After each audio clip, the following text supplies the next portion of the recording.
Hello, everyone. I'm Dear Myrtle, your friend in genealogy, but you know that this channel's all about creating mini journals so that I can tell the story of my ancestors to my children and grandchildren.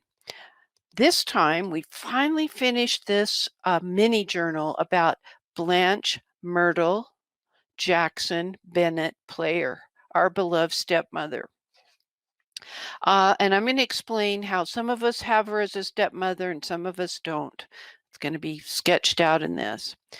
The purpose of creating these is to in video format is so that my grandchildren can be exploring these virtually since they cannot come to the house and look at this and the companion artifact from Blanche that are going in the old steamer trunk upstairs in my office.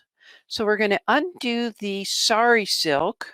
Yes, sari as in the beautiful silk sari that women wear in other parts of the world.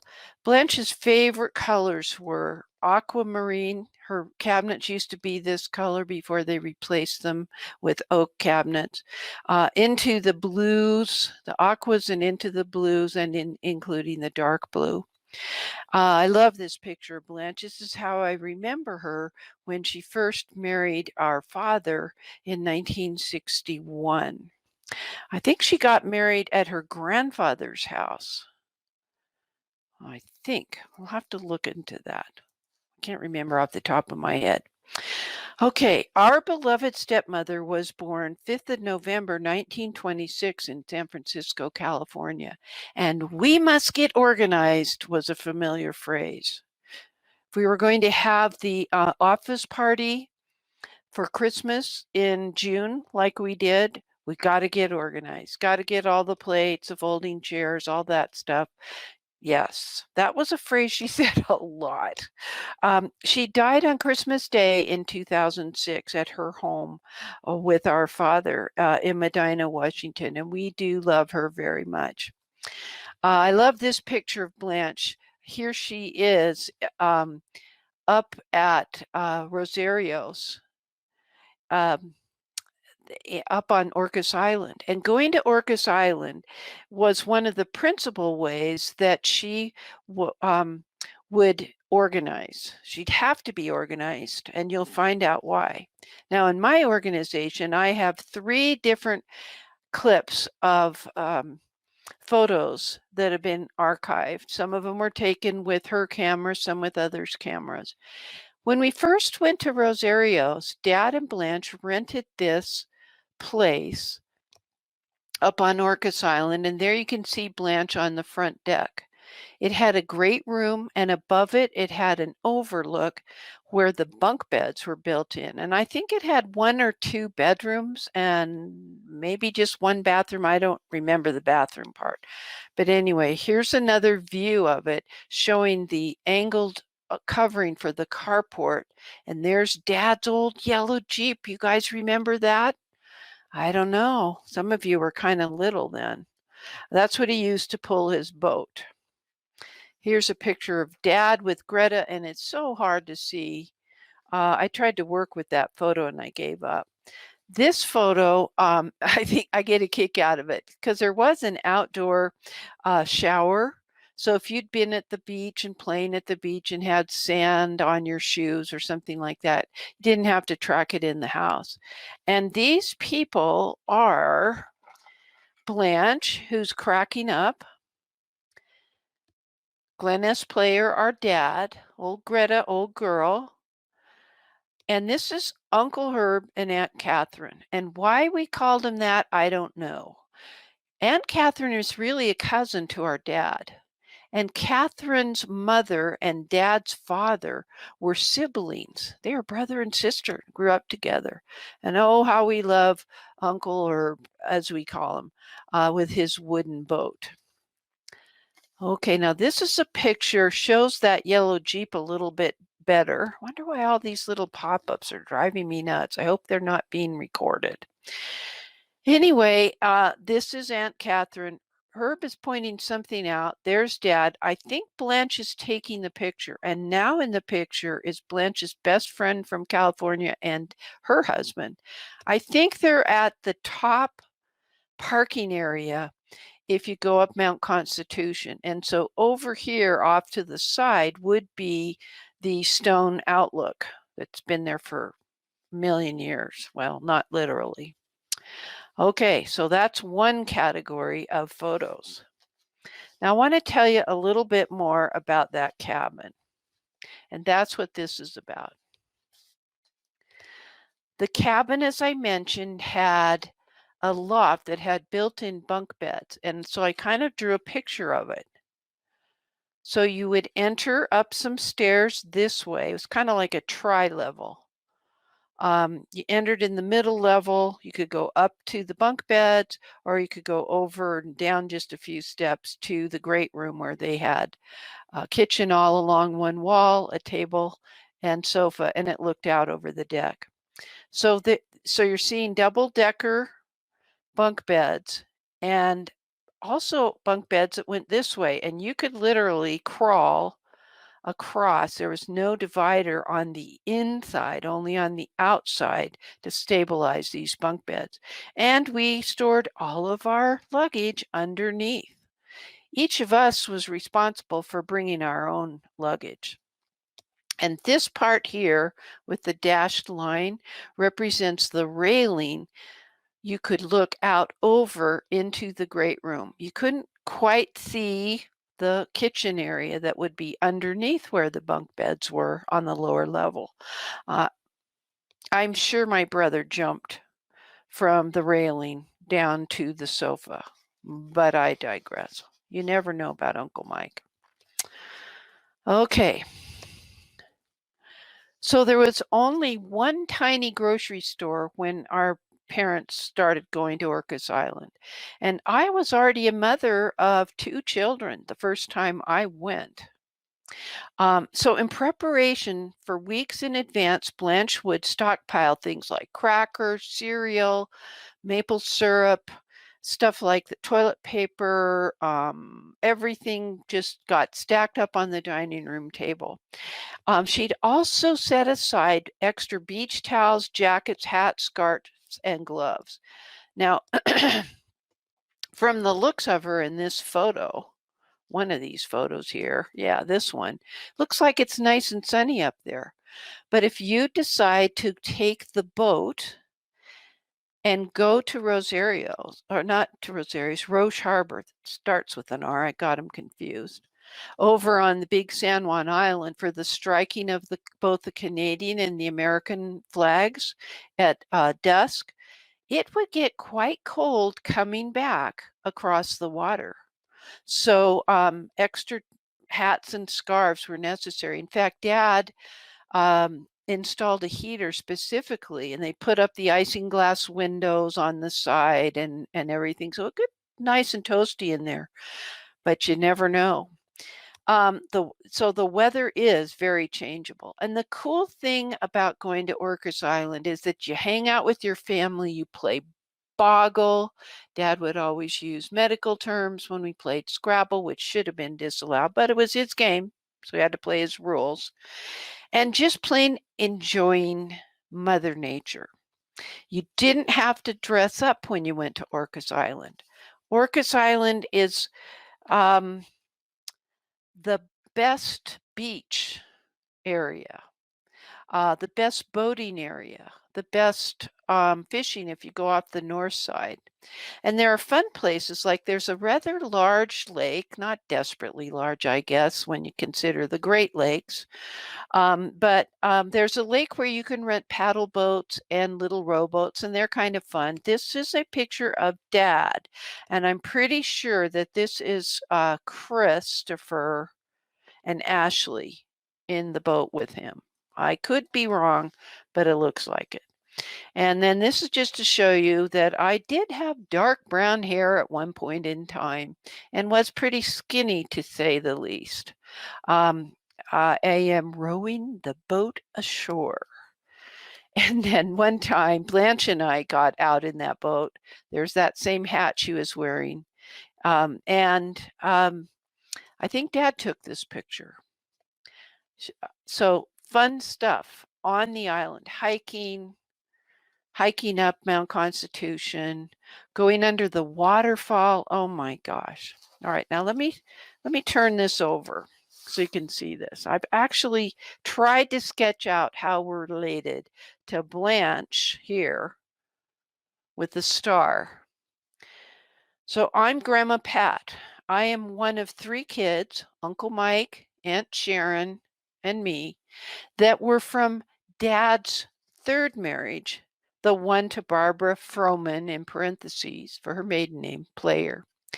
Blanche was the 4th wife, not our mother, but our stepmother. So we had the same dad, but a different mom when we're talking about this 4th marriage. And here it explains Tammy, Stacy, and Carrie, and my grandchildren. And over on this side, Blanche was married before. Her first husband was Gordon Bennett. And he was a dentist, and he was in the Navy for a long time, as I recall. She had Dan Bennett, Uncle Dan. He didn't have any children. And then they also, Gordon Bennett and Blanche also had Jim Bennett. And he, with Peg, had Chris, Ashley, and Brad. Okay, now I'm going to try to show you a different way to look at it. And this is particularly for my grandchildren. My dad and my mother, Glenn and Barbara, had 3 kids. They called me Patty with an I, Mike, and Sharon. I had Tam, Stace, and Carrie, and these are their children. Mike had David, Marissa, and Morgan, and Sharon had Matt and Leilani. And since then, grandchildren have been born to Mike and Sharon and I. So the thing to remember for the Bennett side of the family is that Blanche and Gordon Bennett were married, had Dan and Jim, and then Blanche married secondarily Glenn S. Player, but they didn't have any children. We always wanted her to, and I would mention it. She never said anything, but I think she had her hands full with all of us there. All right, this next part's kind of fun. I have a challenge for my grandchildren, and I'm not going to tell you, but the answer is found on the back of this little card. How good are you at map reading? Locate Anacortes. That's where we'd catch the ferry to go to Orcas Island. Then follow the dashed line to Orcas. It is the route the ferry takes to get to Orcas Island. And count the number of other islands, and I mean big islands, that the ferry boat passes before arriving at the terminal at the town of Orcas on Orcas Island. All right, so you flip it out, and I'll just give you a clue. I had to write Fidalgo Island, and Anacortes is right there. Well, the terminal's way over here. And then you follow the dashed line. Now, Orcas Island is one of the larger named islands that are part of the San Juan Island group. And these are found in northwest Washington, north of Seattle, due north of Seattle and Puget Sound, but not as far north as Canada. That's why I had to put an N for north so that my grandchildren can be oriented. Now a lot of the other islands aren't even named. Some of them don't even show up until it's low tide.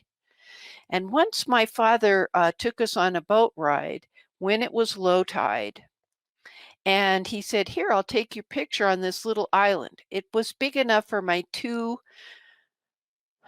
sneakers. I had those red Ked sneakers that laced up with white laces. And so I climbed out of the boat, got a little bit wet, and stood there, and he moved the boat back to take my picture and then dared me to swim back to the boat, which I would not do. The water up there is very cold. This is very different from doing boating down in Florida on the Gulf Coast, in Tampa Bay, and those other places where I've lived in my adult life.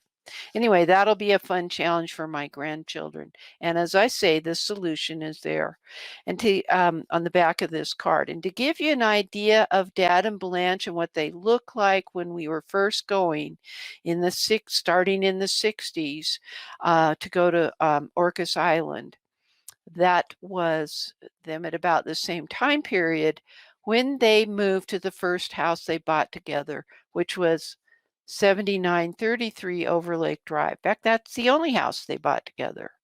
They first lived in the Malibu apartments, a little bit crowded, when we three would come visit for the weekend. Then they rented a place on 2nd in downtown Bellevue. Only distinctive thing I remember is that the people across the street took out their lawn, put cement in, and painted it green. Charming. But anyway, that has nothing to do with let's get organized for our trip to Orcas Island. All right, I've got 2 things to talk about, a few more things in pictures, and then we'll get on to what's going on with this zippered purse. Okay, let me move this over here, and I'll use this to help weight down the little journal. So this is another overexposed photo, but it is of the Rosario's cabin where we stayed. There's the slanted overhang. This is my dad, and the yellow Jeep is pulling the boat trailer with his boat at the time. Now, the last years that most of us know of his boats, it's apple a day, and it's cream with red. This was white with blue, which was, those were Blanche's colors, that kind of a blue. And what you do at Rosario's, at that particular cabin site, you would back your trailer down the ramp at the marina of Rosario's, which was farther into the property of Rosario's, past the old Moran Mansion. Then you turn left and go a little ways, and you'll start seeing the boats that are part of the marina. And the marina is like 10 times bigger than it was at the time. You can just barely see the little fender for for one of the tires on the trailer. I don't know if this is Dad deploying the boat or getting it out of the water. Here you can see the winch. So he would drive the boat as far up as he could. Whoever was assisting would take the line from the winch and hook it to a built-in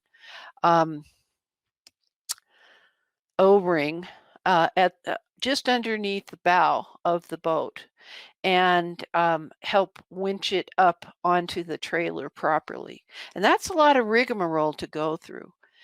And every night Dad would go and check his boat that was in one of the slips at the marina. You didn't do this every single day because you'd take the boat out maybe twice or 3 times, depending on what kids wanted to do. And we learned we didn't want to be in the Jeep because Dad would kind of yell and we'd all kind of worry. Although the last few years of Dad's life, long before we did the caregiving where I stayed there, he would let me back the boat with him in it. And to deploy this, you unhook the winch and the line, reel in the line, you back in, and then quickly brake so that the boat keeps going. And you have to be far enough into the water that the boat is starting to float. And then because of your putting on the brake, the inertia force continues to have the boat go in that backward direction. And I can remember thinking, this was, oh gosh, we put one of his apple a day boats in at Newport on Lake Washington. And I thought, criminy, I could lose my dad and the boat all at once. But I did okay. And I know how to back up boats, even though I am a girl type person. Here's a picture of my dad and his first German short hair, old Greta, old girl. She's sitting in the pilot seat. These are front to back seats that would fold flat so that if you were camping up at Cattle Point off of San Juan Island, A person could sleep there and the same on the other side. I got so that I made captain's hats with a little apple embellishment on it for Dad. This is a view of that same boat. So these are very early years. I can recognize me because I was wearing pink. I don't know who that is. Dad is piloting the boat.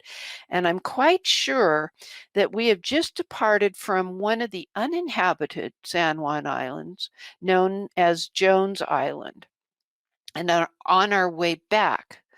Um, it would take a couple of trips to get everybody over to Jones Island. And it was fun to spend the day there because there'd always be some kind of a big floating log, and we would do log walking, and we'd have a picnic. That was part of being organized. As Blanche, Dad would call her Blanchy Babe. It was so cute. I don't know if she actually liked being called Blanchy Babe, but anyway, I thought it was cute. I don't know.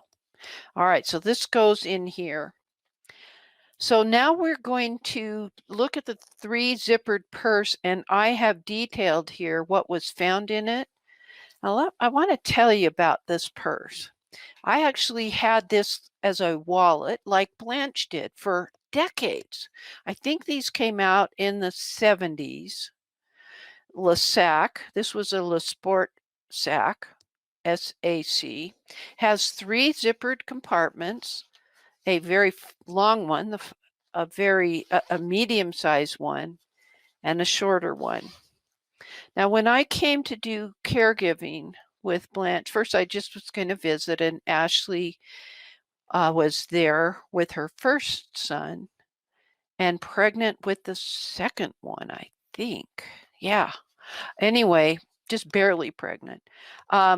And Ashley said, you know, this is Grandma's purse. She sometimes forgets it. So you keep the credit cards. But this is what was in the purse. You hold this in your purse. In the largest compartment were 2 things. Well, 3. Some Kleenex and a passport. Now, if you needed to go up to Canada, this was long before COVID and all kinds of restrictions about immigration. You would still get stopped at the border.